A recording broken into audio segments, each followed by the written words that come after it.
Narito po ang ilang mga prutas, at ang mga bitamina na nilalaman ng mga ito. Ang prutas na may pinakamaraming calcium ay ang orange. Ang prutas na may pinakamababang calories na nilalaman ay grapefruit.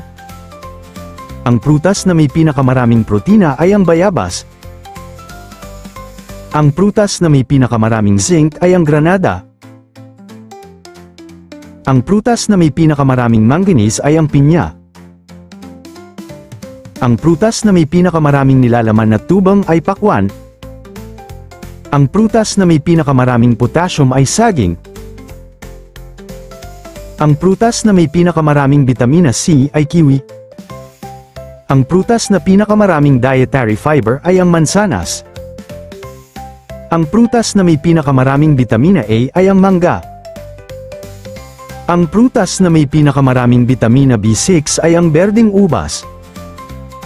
Ang prutas na may pinakamaraming magnesium ay dragon fruit.